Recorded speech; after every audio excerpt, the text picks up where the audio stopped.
Pracinhas.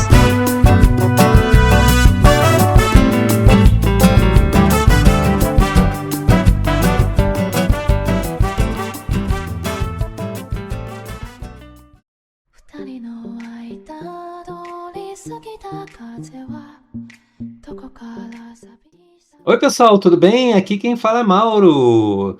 Estamos com um novo episódio do podcast As Pracinhas e desta vez a gente está trazendo um episódio um pouco diferente, né? A gente vai falar a respeito de um lugar muito especial, mas a gente também vai falar das coisas que aconteciam nesse local, né? A gente está falando do Museu da República e seus jardins e os eventos que aconteciam nesse local na década de 90, né?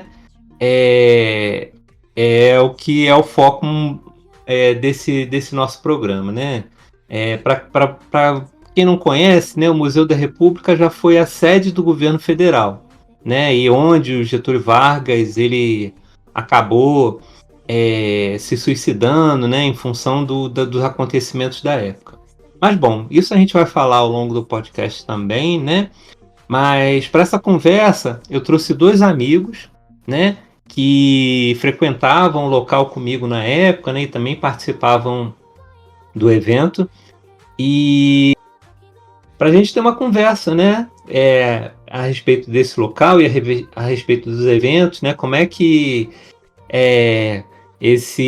o Museu da República, que na verdade, né, é a sede do governo federal, mas também tem um jardim, tem uma área pública que as pessoas utilizam, né, o pessoal que mora lá no bairro do Catete. Mas bom, eu vou pedir para os meus amigos Marcelo e Tadeu para eles poderem se apresentarem. Então, Marcelo, se apresente, e depois Tadeu se apresente também. Oi, eu sou o Marcelo, eu falo isso e depois o Mauro ajeita na edição. Boa noite, pessoal. Meu nome é Marcelo, eu não tenho nada a ver com arquitetura, eu estou nesse programa como frequentador e testemunha do momento histórico que foi a nossa experiência lá no Museu da República. E a palavra foi a nossa sede do nosso governo quando o Rio de Janeiro era a capital. Lá em 1900 e o estado da Guanabara, o município do Rio era um estado, era o estado da Guanabara. Eu tô ficando velho a cada ano, é um problema. E também contamos com a colaboração do nosso grande amigo Luiz Tadeu. Apresente-se, por favor. Oi, bom dia, boa tarde, boa noite, dependendo da hora aí quem está ouvindo isso daqui. Meu nome é Luiz Tadeu, eu sou amigo do Mauro e do Marcelo, que eu agradeço pelo convite, Mauro, para falar desse podcast, e já denuncio que fui enganado, achei que ia falar de pracinha, mas a gente está falando de quintal aqui, né, que a gente vai falar do quintal do Palácio do Catete, né. Mas assim, eu sou arquiteto, né, eu trabalho na Prefeitura do Rio, e eu conheci o Mauro e o Marcelo da minha época de juventude lá nos anos 90, quando a gente estava atrás de coisas bacanas, tipo mangá, anime, quadrinho, essas coisas todas que a gente na época não encontrava em tudo que era esquina, né? Tinha lugares específicos da cidade para ver essas coisas. Sim, Tadeu. Eu acho que boa parte dessa nossa movimentação, né, era muito em função de conseguir ter contato justamente com esse tipo de conteúdo, né? A gente assistia, e até abordando essa coisa do que a gente assistia, o que a gente lia na época, né? Por exemplo, a década de 90 foi a época que surgiu o Cavaleiro do Zodíaco, né? Mas até antes, né, existiam outros animes que passavam na televisão. Então a gente ficou muito, muito animado com isso. E a gente ficava atrás disso, né? Buscando pessoas, buscando locais onde isso vendia, né? E Marcelo, você pode falar um pouco a respeito de como a gente se mobilizava para procurar essas coisas? Posso só cortar? Fique à vontade, Tadeu. Não, só para contextualizar, né? A gente se conheceu meio que, tipo, eu tava no segundo grau, né, com o Mauro, Uhum. Eu conheci o Mauro no segundo grau, quando a gente fazia colégio técnico, e depois conhecendo o Mauro que eu te conheci, né? Que vocês moravam meio que na mesma área. Eu sou de Campo Grande, né? E Sim, você e o Mauro comparado a moravam Campo lá no. Grande, a gente praticamente era vizinho. Aham. É. E você e o Mauro moravam em Bangu, que são todos bairros da Zona Oeste da cidade do Rio, né? Isso. Sempre lembrando as pessoas que não é Bangu onde tem o presídio. Eis uma pequena aula de geografia. Faz surpresa de muitos de vocês, ouvintes. O presídio de Bangu não fica mais em Bangu, ele fica em Jericinó. Mas assim, tinha essa questão da conexão entre as distâncias onde a gente morava, né? Porque também não era. Tipo, pra gente se ver, a gente tinha que se deslocar de ônibus, né? Para chegar para bater um papo quando não estava no colégio. Isso quando a gente ainda tinha o recurso de pegar o ônibus pela frente, graças ao uniforme de colégio. A gente acabava se mobilizando bastante para poder se encontrar, né? E era um jeito da gente também trocar figurinha, né? E discutir as coisas que a gente gostava, né? Que era justamente quadrinhos, anime, né? E mangá. A época antes do WhatsApp, quando os dinossauros dominavam a Terra. Não tinha internet, né? Tipo, os meios de divulgação e de você saber sobre a cultura nerd, cultura pop eram mais escassos, né? Você tinha algumas revistas assim da época, tipo Herói, algumas coisas que traziam alguma novidade, entre aspas, né? Porque coisas que nunca estavam chegando aqui. Para ser justo, até tinha internet, sim, mas é aquela internet que é nem de elevador, é internet de escada. É aquela que você mandava mensagens, BBS, essas coisas, em BBS e tal. Então era uma coisa bem precária. Então assistir as coisas como o pessoal faz hoje em dia, nem pensar. Por isso que a gente se deslocava para esses locais, por isso que a gente tinha evento de anime, por isso que alguns a gente tinha que saber pelo jornal, etc. E aí sim a gente vai, junta um dinheirinho, vai lá e ainda tem o dinheiro da entrada. E a gente via aqueles desenhos lá, tudo japonês sem legenda e se amarrava. E numa dessas a gente acabou conhecendo esses lugares. Dizem que o trabalho leva a gente a conhecer pessoas e lugares que a gente jamais conheceria por conta própria, mas eu posso dizer também da obsessão. A obsessão te leva em lugares que geralmente ninguém imaginaria que tu foi para lá. É o meu caso, fui lá na Tijuca, fui lá porque enfim. Também tinha essa coisa, a gente como mora na Zona Oeste, é uma região da cidade que é muito carente de equipamento cultural. E tudo que eram esses eventos que para disseminar a cultura de anime, cultura de quadrinho que estava despontando naquela época, só acontecia tipo Zona Sul, em alguns lugares da Zona Norte, tipo, era muito distante do local onde a gente morava. Acontecia coisa lá no Castelinho do Flamengo. O Hermeto, criaram a lona Hermeto Pascoal, o próprio Hermeto Pascoal demorou anos para descobrir. Ué, tem? A lona era o único equipamento que tinha outras lonas também, né? Mas a lona era o único equipamento que tinha alguma coisa ali em Bangu, né? E tipo assim, a gente consumia muita coisa de sebo, né? A gente procurava sebo. E nós três desenhávamos bastante, né? Eu, você, né? O Marcelo também. Então, tipo assim, a gente tinha interesse em comum, né? Então, Os rabiscos ainda estão online, se alguém quiser dar uma olhada. Sim, vamos deixar depois o seu... pendura o link lá. Pendura o link lá na descrição do episódio.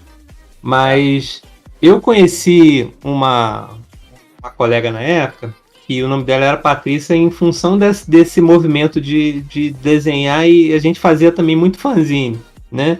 Pelo menos eu fazia alguns fanzines na época, né? E até vendia os fanzines online, né? Teve uma época que chegava carta com dinheiro dentro, né? Que era uma coisa que o pessoal nem podia fazer, mas o pessoal mandava.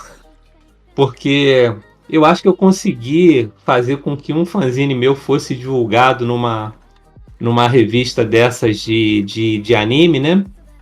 E aí, né, isso acabava, as pessoas mandavam, né, mandavam dinheiro para poder, aí eu tive que tirar xerox disso. E aí nessa coisa toda, eu conheci essa colega que se chamava Patrícia, que morava em Bangu mesmo. E ela fazia fanzine também, né, então em função desses interesses em comum, eu acabei frequentando a casa dela e posteriormente, né, levei o Tadeu e também levei o Marcelo para lá para conhecê-la. Ela tinha uma inspiração do Toriyama, né? As coisas que ela desenhava na época. E ela é uma fanzineira mas depois muito ela experiente. melhorou. Com certeza, mas ela era uma fanzineira bem experiente, né? A gente aprendeu um tanto de coisa com ela. Né? O Tadeu lembrou um dia desse que a gente teve contato com retícula de verdade, né? Foi a primeira vez que eu vi retícula, foi ela mostrando pra gente como ela fazia. Ela fazia quadrinho também, né? Além do fanzine. Aliás, vamos fazer uma vírgula aqui. Fanzine era uma revistinha, né? Uma revistinha informal que tentava trazer assuntos pertinentes da época da cultura pop underground, né? Seja quadrinho, seja música. Era um negócio muito feito artesanal, né? Tu fazia em casa. É o que o pessoal hoje em dia chamaria de DIY, né? Do it yourself. Feito em casa. E a gente tirava xerox, a gente ficava correndo o bairro para ver onde tinha xerox mais barato. Eu lembro. E eu ainda tinha a pretensão de lançar o meu com capa colorida, nos tempos do Mini Fanzine. Sim. Meu Deus, Mini Fanzine. Mini Fanzine era bem legal, um formato bem criativo. Pena que eu não soube equilibrar as finanças, né? Praticamente só teve 2 edições. Tem gente me cobrando do final de Double Dragon até hoje. Bons tempos. Foi a Patrícia que assim, apresentou pra gente um pouco. Não, vocês falaram que a Patrícia introduziu vocês ao mundo encantado das retículas. Eu também só fui conhecer curvas francesas graças a ela. Nesse caso, é um gabarito de desenho. É uma régua. Não, pra quem não tá... Desculpa botar esse parênteses. Eu sei que a história é sobre arquitetura, mas curva francesa é um troço engraçado. Parece que alguém vai fazer um desenho de buquê ou coisa parecida e vou transformar isso num plástico. Aí vira tipo, era para ser uma régua, mas tem os buraquinhos tudo em forma de curvinha para você poder fazer retículas, toques arredondados e outras paradas. E as curvas francesas? Depois procura na internet. Tá certo. Mas, enfim, a gente teve essa oportunidade com ela de aprender um tanto de coisa, né? E tipo assim, uma das coisas que ela acabou apresentando pra gente, né? Que a gente ficou bem feliz, né? Era justamente com um evento que acontecia no Museu da República, né? E aí... uma das coisas que a gente passou a fazer, né, era atravessar a cidade, né? Porque a gente morava em Bangu, o Museu da República era lá no bairro do Catete. Então meio que a gente pegava... Quando você mora em Bangu, você tá a 1 hora de tudo. Conforme-se, é sempre uma viagem para qualquer lugar interessante. O Rio de Janeiro tem essas coisas, né? Hoje eu tô em Belo Horizonte, as distâncias são bem mais curtas. Mas no Rio é isso que você falou, Marcelo. Fogo. E eu lembro que a gente ia junto com ela, ia junto com o Bruno também, né? E que era um outro amigo da época, né? E a gente ia para participar do evento, né? E eu não conhecia, tipo assim... Eu só fui, tipo assim, nessa época que a gente ia no Museu da República, pessoal, eu não sabia ali que era o local onde Getúlio tinha morrido, não sabia que era a sede do governo federal, não sabia de nada disso. Eu só fui saber disso. Não sabia muita coisa naquela época. Quando menos soubesse, melhor, né? Quem iam querer imputar o crime na gente. Eu nunca conheci esse tal de Getúlio. Porra. Eu não sabia. Eu achava um prédio bonito, né?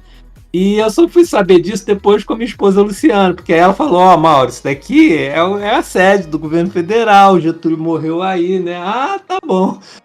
Mas na época que a gente ia, né, eu achava um prédio bonito e achava os jardins, né? Eu pensava que era só um museu, não sabia que foi o Palácio da Foi. República. O que seria o equivalente ao Palácio do Planalto, lá em Brasília. Isso, Só para contextualizar, aproveitando o gancho, que eu tô com o Wikipedia aberto aqui, o Palácio do Catete, cara, data do século XIX, assim. Tipo, sim. Primeiro ele é velho pra catete.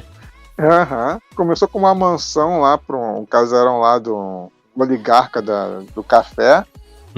Aí depois que o casarão foi...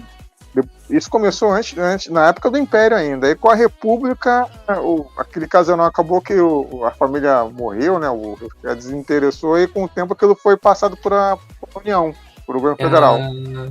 E aí virou a sede do governo federal da Velha República. E, deixa eu ver, foi em 1800 alguma coisa. Em 1890 e pouco, assim. Sim. Foi mais ou menos isso. E foi até 1860, né? Foi de 96 a 60. 1896 a 1960, como sede do governo federal. Que aí em 60 foi quando fizeram Brasília, né? E transferiram a capital para lá. E aí depois Getúlio se senta, pega um revólver e pô, faz história. Na própria cabeça dele. Ele fez história. Sim, é um lugar gigantesco, né? Porque ele pega ali da Rua do Catete e vai até o aterro, né?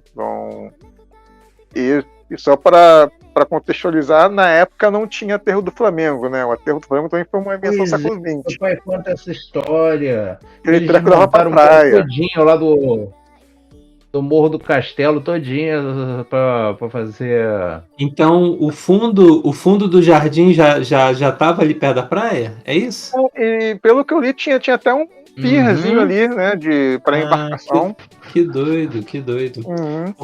Porque, pessoal, para vocês que não conhecem, né? Você tem uma rua, tem a estação ali do Catete, e de frente, a estação de metrô, né? De frente para a estação você tem tanto o Museu da República quanto o Museu do Folclore. E aí o Museu da República é isso, né? Você tem uma edificação, né? Essa edificação do século XIX, e com um grande jardim para o fundo, né? E esse jardim é uma grande área pública hoje, né? As pessoas usam, tem um playground, mais ou menos um espaço de 2 quadras. Isso. Se eu não me engano. Aí do metrô até o antigo prédio lá da Block, lá onde eram os estúdios da Manchete. Da Manchete, né? É legal a gente falar isso porque tem pessoas que não conhecem direito o museu e às vezes não conhecem direito o Rio, né? Mais pra gente poder contextualizar. É uma construção grande, né? Tipo, é um terreno muito grande. E o fato de terem aberto para o público foi um grande acerto ali, porque aqueles jardins são muito bonitos, né? O que a gente pode, acho que, dizer nesse caso, assim, os jardins do Museu da República são muito bonitos. Tipo, tem lago artificial, tem vegetação, tem bichinhos andando por ali. Então, tipo, é um lugar agradável para levar criança, ficar lá, passar um tempo. E fora que tem um monte de evento, né? É um lugar que é ótimo para ter evento.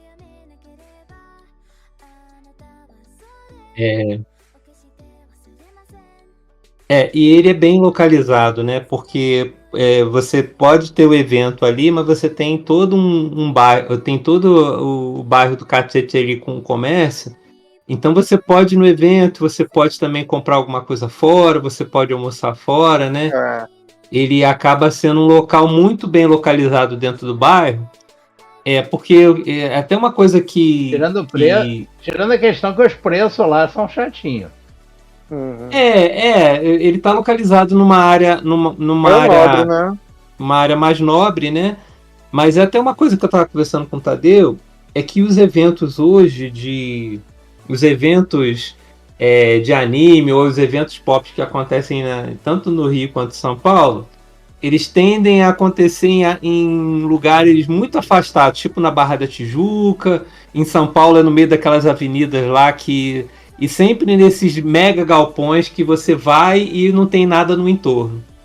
O museu ele já tinha, né? Ele já tem uma estrutura que ele está bem localizado e, tipo assim, ele tem uma escala até mais convidativa para esses eventos, né? Você pode ir, você pode fazer outra coisa depois, né?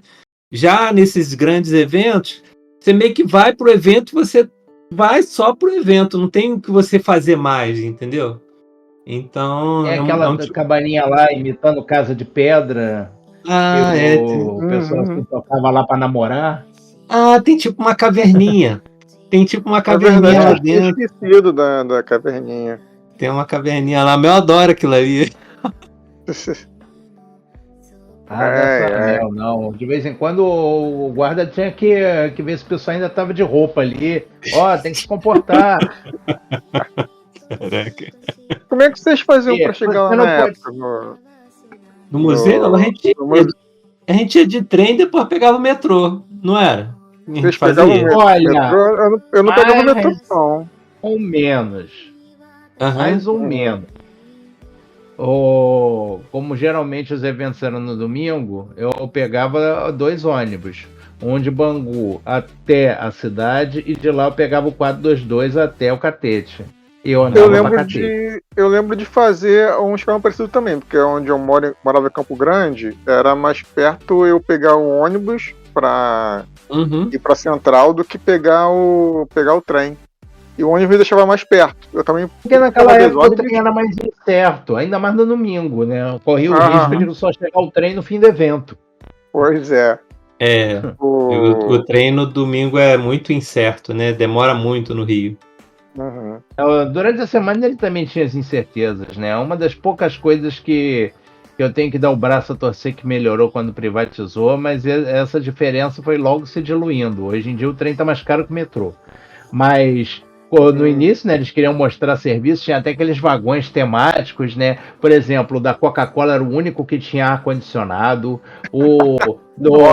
Amaciante Comfort, ele tinha o banco acolchoado. O Fofo tinha carpete no trem, no chão do trem. E vocês podem imaginar como é que aquela porcaria ficava no dia de chuva, aquele carpete todo lameado. Não, gente. Aí, depois de um tempo, só o da Coca-Cola é que persistiu, né? Porque ar-condicionado o povo gostava, né? Afinal, todos esses anos nessa indústria vital, finalmente tinha ar-condicionado no trem, coisa de rico. Hoje em dia, o ar-condicionado no trem não só é o mínimo que se espera, que é o que funciona melhor. O pessoal tá reclamando dos trens que não tem ar-condicionado, o Uber tá deixando de ter ar-condicionado. Não, desculpa. O pessoal tá reclamando dos ônibus que não tem ar-condicionado, o Uber tá deixando de ter ar-condicionado também, e o trem, o ar-condicionado tá ali firme e forte. Do metrô de vez em quando falha, o trem não. Cara, eu acho que se o ar-condicionado pifasse ou parasse de funcionar por longos períodos, durante o verão como esse último que a gente teve, o povo botava fogo na Central do Brasil. Eu acho que os trens iam pegar fogo automaticamente se não tivesse ar-condicionado, cara. De tanto calor que faz. Principalmente Japeri. Enfim, eu tô falando muito de trem. Vamos voltar ao Museu da República, que o trem não é arquitetônico. E a gente ia pra quê? A gente ia pra comprar mangá, né? Quando a gente via alguma coisa que tava num preço bom e que a gente gostasse. Tinham as exibições de anime. Foi a época que, foi a época que eu mais gastei dinheiro com o My God. Eu também. Eu comecei minha coleção lá, né? Que eu lembrava que era era na frente do museu ali, o museu tinha uma área, um quintal na frente, né? Uma parte na frente que ficava as barraquinhas ali com os gibis, com os fanzines. E acho que lá pra trás, acho que lá dentro, no museu, que tinha exibição, tinha sala de exibição. Acho que tinha uma ou duas salas, né? Uma sala de vídeo lá que volta e meia a gente tomava bronca porque o povo insistia em fazer bagunça lá, queria gritar durante os animes e o pessoal do museu achava isso uma porcaria. Mais ou menos que nem essa moto aqui que resolveu fazer barulho atrás da minha janela. Eu lembro que o pessoal nas edições cantava a abertura dos animes. Deixa eu me corrigir, eu já ia falar uma besteira aqui. Eu ia falar que naquela época o otaku era um bicho muito barulhento e escandaloso. Mas isso é uma inverdade. Porque otaku nada mais é do que adolescente. E adolescente já é barulhento e escandaloso, seja gostando de anime ou não.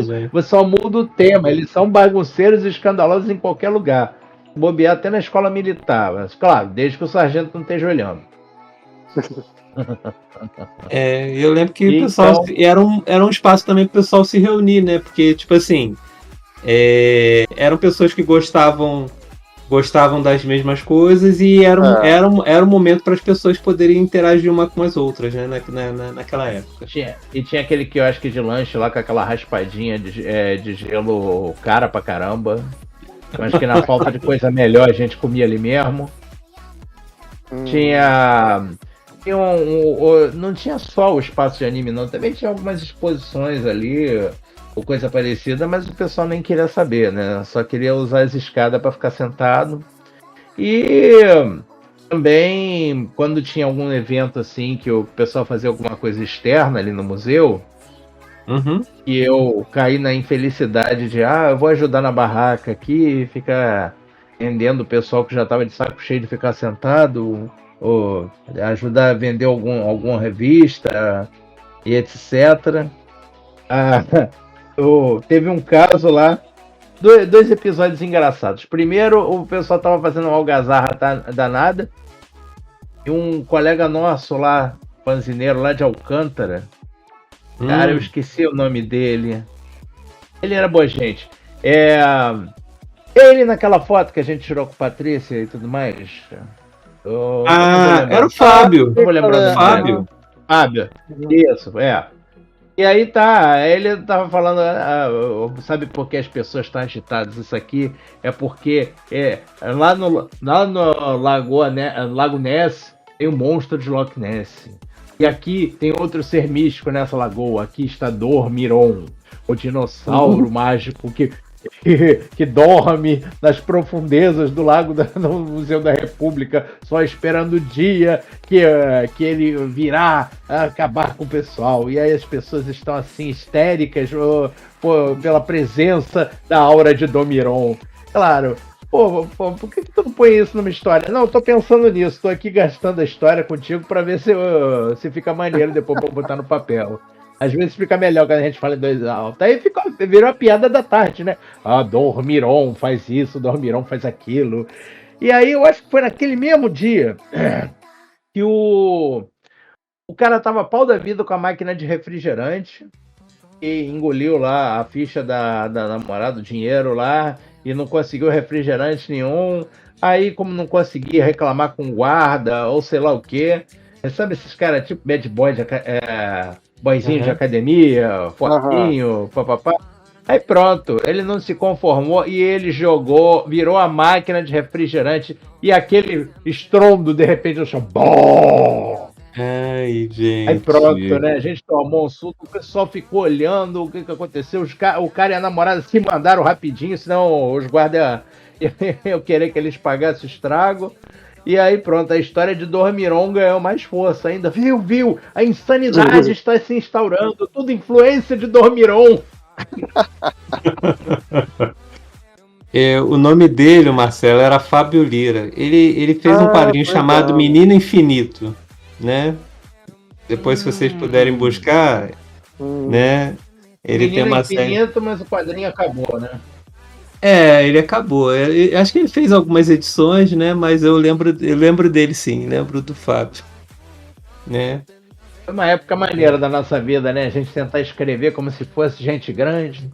Que viu o pessoal da Animax, sei lá, o Peixoto, só para ficar vendo os desenhos do pessoal, o pessoal na esperança, meu Deus, ele vai publicar gente da Animax. E ele dava sempre a mesma desculpa, seu desenho é bom, mas falta proporção, seu conceito falta proporção, você não sabe, podia desenhar melhor se você soubesse proporção. E aí ele faz a revista lá com a Erika Wano, a mulher que não sabe desenhar pé. Cadê a proporção agora? Não adianta, amigo Para amigo tudo se perdoa. O resto, o rigor da lei. Não, mas você falava, era verdade, o Mauro tinha puxado, a gente como gostava de desenho, né? Sempre levava alguma coisa pra mostrar pros amiguinhos lá, pra trocar figura entre os desenhistas amadores. Eu lembro de levar sempre o fichário com spoiler lá, com as coisas que eu rabiscava, tu também levava os suas, né? E teve uma época que tu chegou a.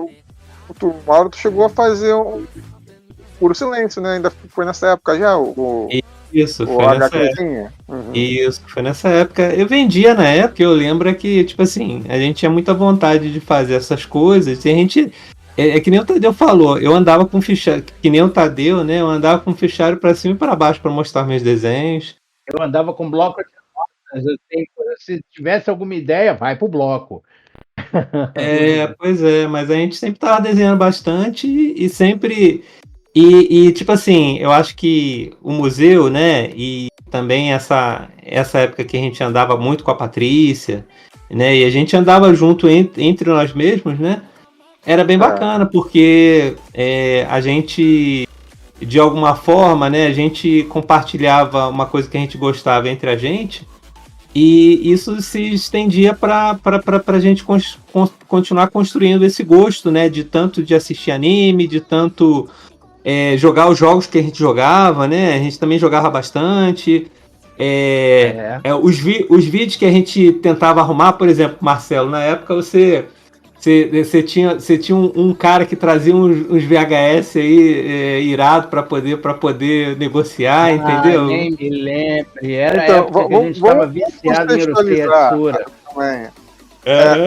Anos 90, não existia internet, não existia armazenamento em nuvem logo, né?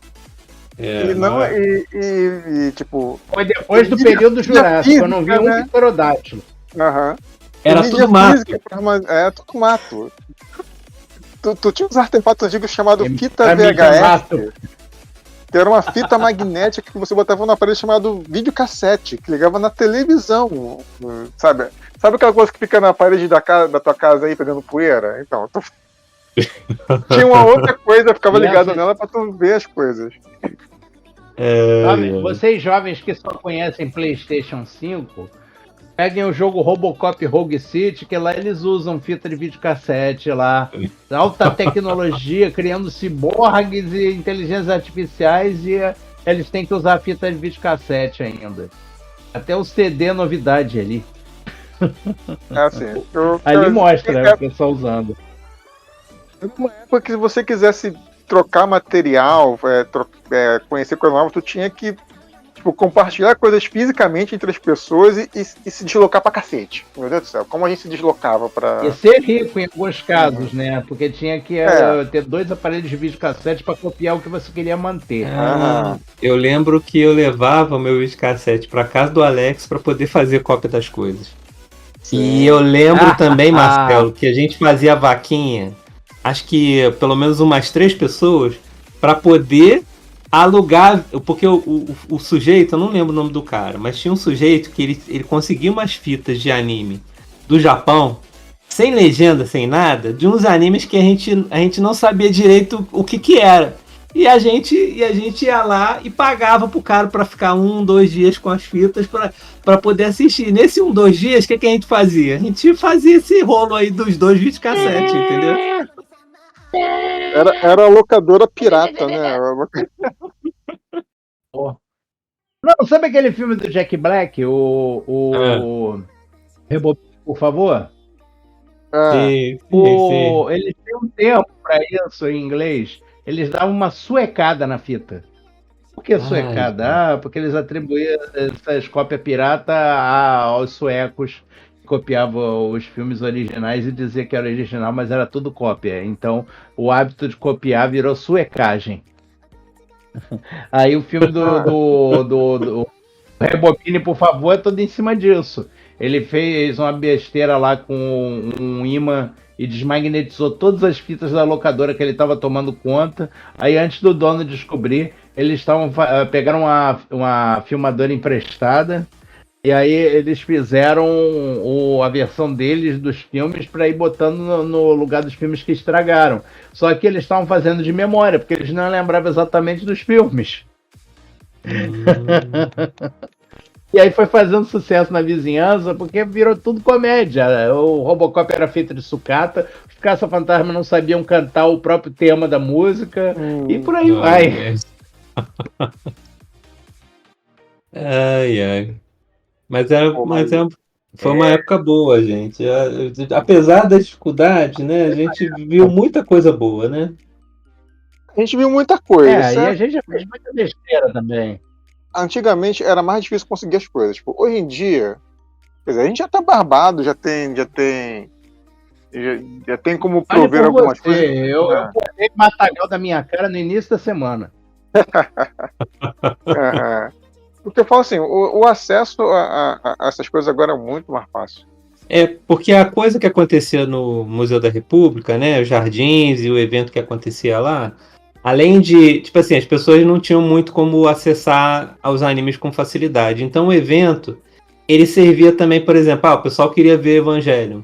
Aí tinha 2, 3, 4 episódios de Evangelion para o pessoal poder assistir. Então o pessoal se reunia, né? E o evento era isso, né? As pessoas se reuniam por um motivo e as pessoas, de uma certa forma, faziam uma interação presencial, né? Por conta do evento, por conta da vontade de assistir os animes. Então as pessoas se conheciam. Então acho que hoje, com a coisa do... Do seu lado maneiro, foi a época da minha vida que eu mais treinei inglês. Quando era legendado, é legendado em inglês.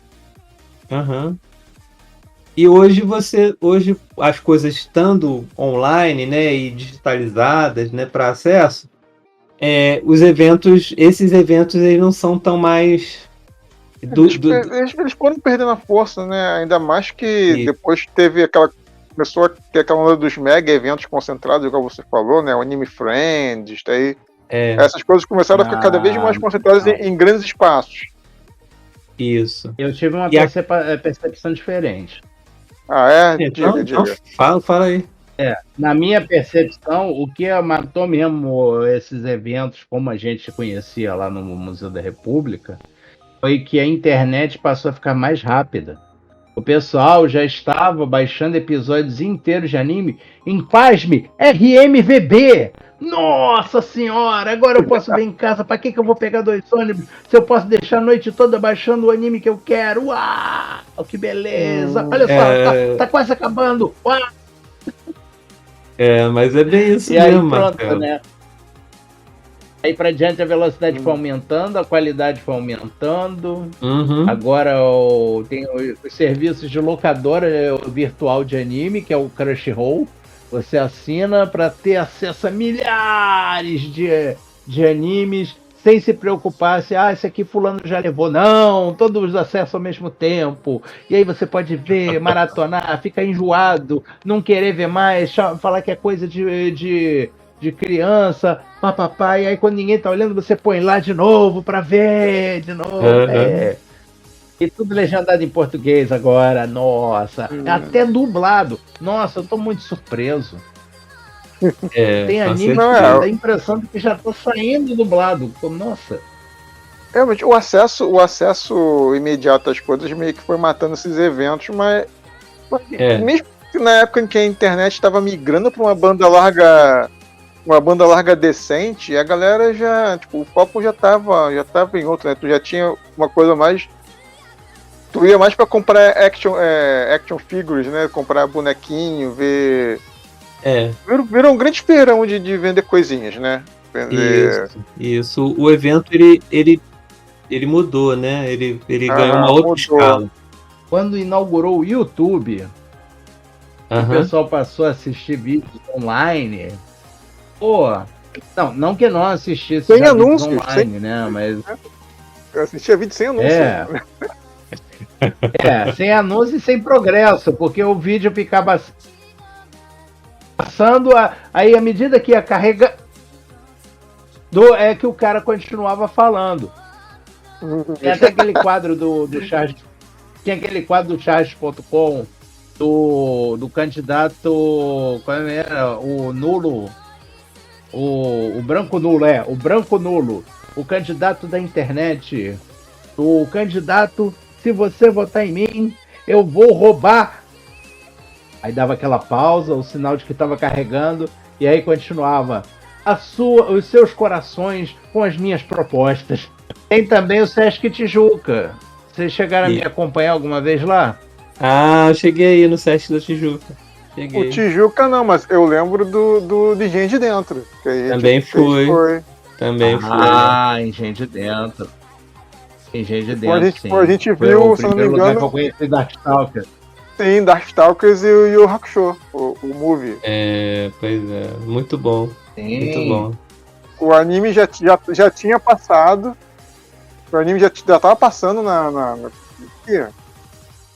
Acho que já tava, cara. A gente já conhecia os personagens. Na época que eu vi esse troço pela primeira vez, a única coisa que eu sabia de Yu Hakusho era aquele jogo do 3DO que o André Garfield tinha. A gente se amarrava, nossa, parece um anime. Alguém tá entendendo alguma coisa? Nada, mas tá maneiro. Sabe como é que dispara o Leigan? Não sei. De alguma forma tá saindo, legal. Não, eu jogava do Super Nintendo, né? E eu achava que o Kurama era uma mulher. Eu não conhecia o anime ainda, né? Eu também pensei que o Kurama era uma mulher e o Genkai era um homem. Uhum. A Genkai. Sim, pensei que era o velhinho da turma. Mas, cara, a gente ia em Sesc, a gente ia nesses equipamentos de médio porte, né? Que é espalhado pela cidade. Pra ver esses eventos. Legal, realmente. Enfim, o Sesc tinha o mesmo esquema do museu, com menos bronca, com mais barraquinha de camelô. Foi lá que eu comprei o mangá do Homem-Aranha japonês, traduzido para inglês, claro. E muito mais ladeira, porque você tem que ficar subindo vários lances de escada. Um é o nível da piscina, outro é o nível, sei lá o que, Paraná, lá em cima, do lado da lanchonete. Tem essa estrutura mesmo. Em compensação, o palco era maior. Foi lá a primeira vez que eu vi entrevista de dublador, que a Miriam Fischer tava lá falando com o pessoal. Essa aqui é a Miriam Fischer, ela faz a voz da Botão, faz a voz do Tiny Toon, e coisa dela, a Lilica do Tiny Toon, e aí ela falando assim, eu não vendo diferença nenhuma. Toda vez que ela se empolgava, opa, eu já vi um personagem com essa voz. E aquele cara que fazia a voz do Batman lá, o Marco Seixas, que também fazia a voz do Spock. Pô, a voz dele é daquele jeito mesmo, o homem não muda. Uhum. É como aquela piada do dublador do Fred Flintstone, da primeira versão do desenho dos Flintstones. Sim. Ele falava desse jeito assim, né, Nico? E aí o pessoal foi chamar ele, isso o Niso Neto, né, o filho do Spanizo contando, foi chamar ele para fazer um comercial, e aqui você faz não era um comercial, não, era uma dublagem de filme. E aí ele era um policial lá, e aí ele tinha uma fala curta, né, só para defender a grana da participação lá, pagar umas continhas. E aí ele chegava e falava: alto, parado em nome da lei. E aí beleza, né? O pessoal ficou contente, gravou, e o diretor só fez uma ressalva. Pô, ficou bom no primeiro take, mas você podia parar de fazer a voz do Fred Flintstone. Quem está fazendo a voz do Fred Flintstone? E aí que os caras se tocaram que ele não interpretava a voz dele, era assim mesmo. O cara de um personagem só. E aí o Niso Neto falou que ele não se aguentou. Quando eles foram repetir a cena, ele chegava: pare em nome da lei. E aí o Niso Neto, imitando o Barney: você tem o direito de ficar calado. Tudo que você está fazendo contra você. Ai, gente. E aí é isso, minha primeira entrevista. Eu vi outras palestras de dublador lá no Sesc Tijuca. Mas quando o aluguel ficou meio insuportável, aí pronto, né? O pessoal foi pro Museu da República, que era mais jogo. E também, antes do museu também implicar que o pessoal fazia bagunça demais. O Sesc continua lá até hoje, com todas as suas escadas, mas até onde eu sei não passa mais anime não. Uma pena, porque a sala de apresentação lá é enorme. Aí no Nossa, Rio, parece um cinema. onde tem acontecido esses eventos agora? Vocês têm notícia? Eu não faço a menor ideia. Bem, Serinho. cara. Tá tão morta quanto os fliperamas, cara. Você anda e não ouve nem falar. Ainda mais agora que o pessoal faz as coisas online. Pra ter evento assim, reunindo a galera, tem que ser um troço grandão, tipo Comic Con, a CCXP, a sei lá o que Experience, essa. Isso quando não faz só um evento de games. Uhum. E o pessoal, para não perder a viagem, vai fantasiado também. Mas assim, só centrado em anime tá difícil. Aqui em Belo Horizonte tem 2 eventos que acontecem esporadicamente, né? Tem o FIC, que é uma Bienal, que tem um pouco de... Não é um evento de anime, mas tem muito fanzine, tem muita... O FIC, né? Que é o Sim, Festival eu sempre Internacional de pensava nela Quadrinhos. como. Uhum. Mas eu sempre pensava nela como uma versão da Bienal do quadrinho. Não, Assim, não. na Bienal você não vê muita gente fantasiada de personagem. Eu achei que era a mesma coisa na FIC. Não, mas do Rio é Bienal do Livro, né? O FIC é um festival aqui em Belo Horizonte, né? Que é voltado para quadrinhos. Aliás, só um parêntese. Ali no centro de convenções, onde costuma ser a Bienal, já fui em evento de anime lá. Legal. Evento de O cultura Rio japonesa, Centro o pessoal ou ia América? fantasiado. Pá. O Rio Centro. Aham. Mas assim, Mauro, eu realmente estou por fora de se tem algum evento assim. Eu lembro do Family, né? Que era aqui no Rio sempre foi ruim de evento, né? Tem essa também. Sempre Porque a Brasil Game Show ela nasceu aqui e na primeira oportunidade foi para São Paulo. Uhum. Porque quando o evento fica muito grande, gente, aí só em São Paulo mesmo, né? Porque é isso, né? Eu acho que Cara, o braço a torcer. Quando eu vi o tamanho dos lugares que eles disponibilizam para evento lá em São Paulo, realmente a coisa é enorme. Ali onde eles fazem CCXP, por exemplo, ali pela Estrada dos Bandeirantes, aqui. Isso, Aquilo ali é um mini barra shopping, ou você anda e ainda tá lá. Dizem que São Paulo acho que é mais barato para fazer esses eventos que aqui no Rio. Mas assim, o Rio deve ser por conta da escala, né? Porque, na verdade, quando tem esse evento em São Paulo, vai gente do Brasil todo para poder ir no evento, entendeu? Que é uma coisa curiosa. Geralmente as coisas são mais caras lá em São Paulo. São mais caras. Mas o deslocamento no Rio também é muito. Tá muito inferior a São Paulo, né? E eu acho, tipo assim, eu gostaria mais que tivessem mais eventos pequenos, né? E que fossem melhores localizados, sabe? Tipo como no Museu da República. Porque esses eventos grandões, né? Assim, quando você vai, por exemplo, para um evento desse lá em São Paulo, você só vai pro evento e você tem que ficar o dia todo, porque você foi para aquele lugar só por conta do evento. O ruim é que os mega eventos eles acabam meio que engolindo, né, as outras coisas, né? Eu acho que, por exemplo, aqui em Belo Horizonte, o FIC, ele é um evento... Tem também um outro evento que é o Museu Enéas, que acontece no Museu das Minas e dos Metais, que é um evento pequeno também, que é bem localizado. Então, acho que, tipo assim, se a gente tivesse mais disso nas cidades, né, seria um modelo melhor, né, até para as pessoas poderem se encontrar. Porque, por exemplo, quando você vai nesse evento grande, você não troca ideia com ninguém, gente. Não tem como trocar ideia com ninguém. Não dá. É o Museu das Minas e dos Metais. É aquele metal todo enferrujado e aí tem uma foto lá mostrando antes dele enferrujar? Ô Marcelo, aqui o nome do estado é Minas Gerais. Tem um motivo, não tem?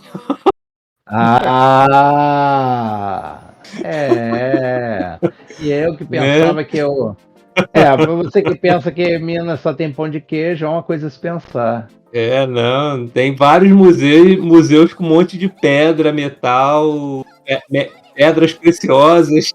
Mas o Museu de Minas e Metais é isso, cara. Um montão de pedra dentro. É um museu. É tipo assim, é uma edificação do século XIX também.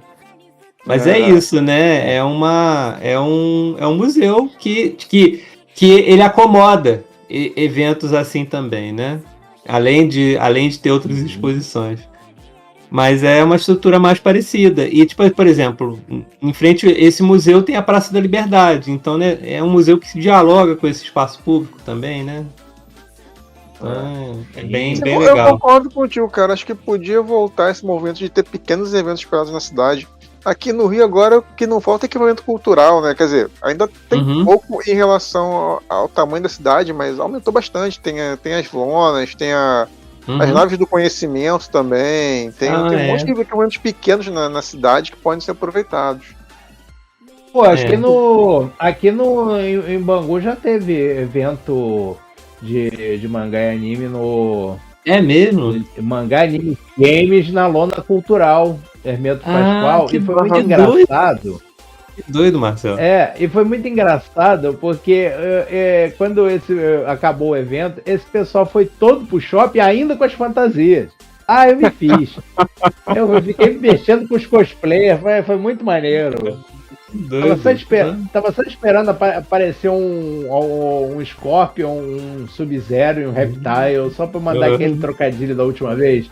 Esse aqui eu gostei dos cosplays de vocês. Esse aqui passou de ano, mas esse verdinho aqui não, ele Reptil.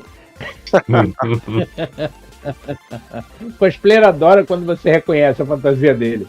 Foi muito engraçado uma vez lá no CCXP, lá, eu falando lá da outra. Pô, adorei a tua fantasia de fulana do anime e tal. Ela, obrigado, ninguém tava reconhecendo. Só você, Marcelo, pra conhecer esses cosplays todos. Tem mais alguma coisa pra falar lá do museu? Acho que, assim, depois de resgatar algumas coisas. Tipo, eu comecei a conversar meus mangás ali, né? Depois tinha outros lugares, né? Tinha Devir no centro. Devir. Eu tava querendo visitar o museu lá quando eu tava passeando com a minha bicicleta dobrável, mas eles não me deixaram entrar. Não pode entrar com bicicleta nem sendo dobrável. É mesmo? Nossa! Não. Sim. E essa era a última coisa que eu tinha pra dizer sobre... Eu ia visitar lá a pé.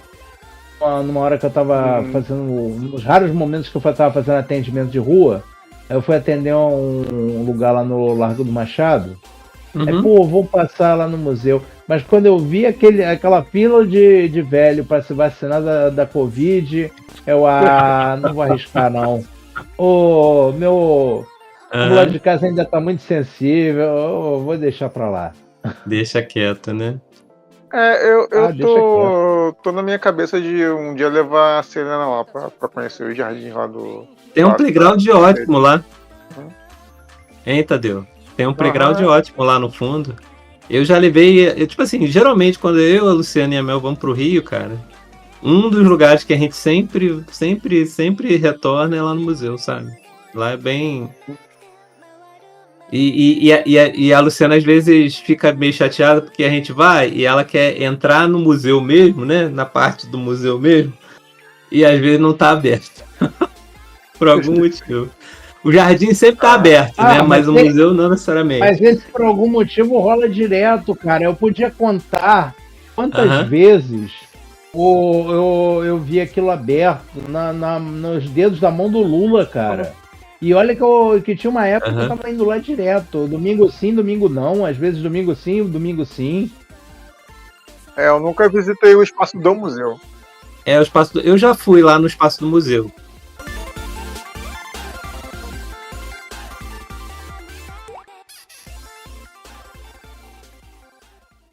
Mauro, obrigado pelo convite, que foi um prazer conversar com vocês dois, né? Faz tempo que a gente não sentava pra bater um papo.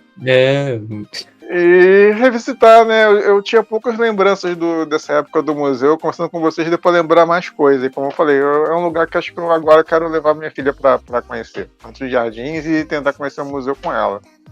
E assim, a galera que tá ouvindo, gente, o Rio agora tem um monte de espaço bacana de cultural, Então, tentem conhecer mais essas áreas do Rio, da cidade, sabe? Não só na zona central, como também espalhadas perto do seu bairro, perto do onde você mora. Você mora na zona oeste, zona norte, sabe? Tentem conhecer mais as áreas culturais do seu bairro. Acho que vale a pena. Faço minhas as palavras do Tadeu. Realmente, o Rio tem lugares bacanas, inaugurou um monte. Eu recomendo vocês conhecerem. Uma última recomendação. Se alguém for no Parque Madureira, só vai no primeiro quilômetro. E se você for de Madureira e usa o Parque Madureira como espaço para você poder praticar o seu fitness, como a turma que vai para correr, eu só lamento por você, pobre criatura. Porque a fábrica do biscoito Piraquê é logo do lado. Né? Ninguém. Você fazer dieta, fazer caminhada, fazer jogging, fazer Cooper, ficar correndo de um lado para o outro até suar com a esperança de perder a barriga e tá aquele cheiro de biscoito agressivamente entrando nas suas narinas porque o cheiro contamina a vizinhança toda e é delicioso. Você fica que nem aquele urso desesperado do desenho do Pica-Pau. Agora eu tenho que comer alguma coisa. Sabe? E aí?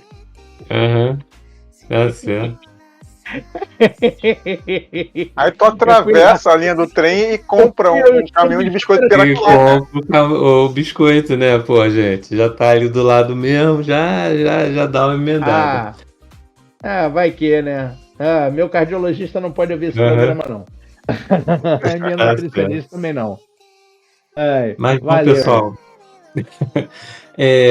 vamos ficando por aqui, tá certo? Agradeço vocês dois por essa conversa ótima. Espero que vocês tenham gostado dessa nossa conversa. Eu fiquei muito, muito, muito feliz. Bom, pessoal, um abraço para vocês e fiquem bem.